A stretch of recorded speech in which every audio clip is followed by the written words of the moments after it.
This is Sarah. Welcome to my kitchen. On today's recipe, we're not going to be making any Afghan or Indian cuisine. So just for a change, I'm going to show you guys how to make a casserole. And we are making today tuna casserole.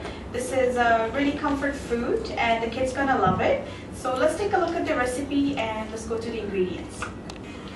For the tuna casserole, I have the ingredients here. So we're going to start with the pasta. I chose to have the rotini pasta.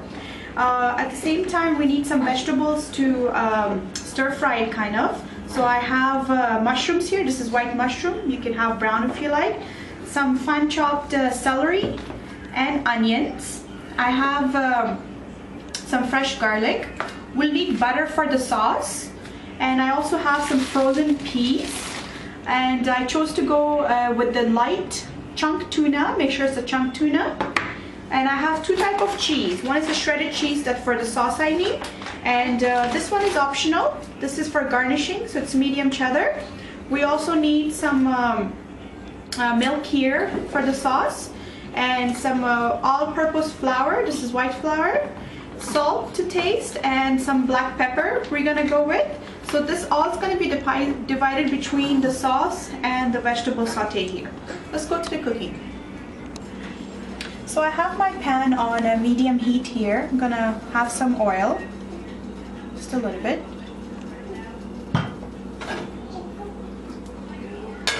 And next we're gonna have in this some onions.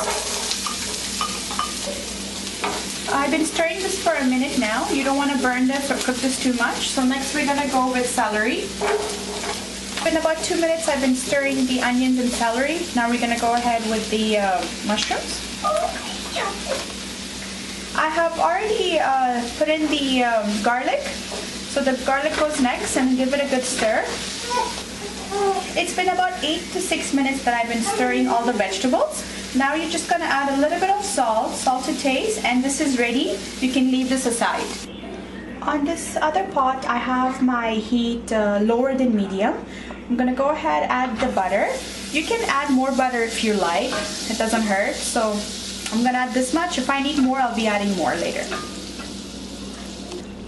Once your butter comes to a melt, you're going to remove it from the heat. You can hold it if you like or put it aside. You're going to add a little bit of flour, and then you're going to give it a good mix.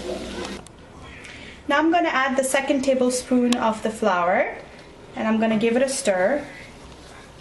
Now is the time to add the milk and give it a good stir.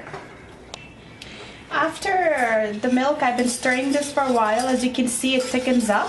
This is the time you're going to add in the cheese.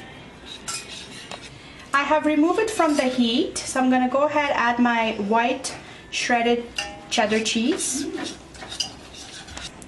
Now because my white sauce is getting thick, I'm going to add a little bit more milk. So you can add until it becomes nice and smooth.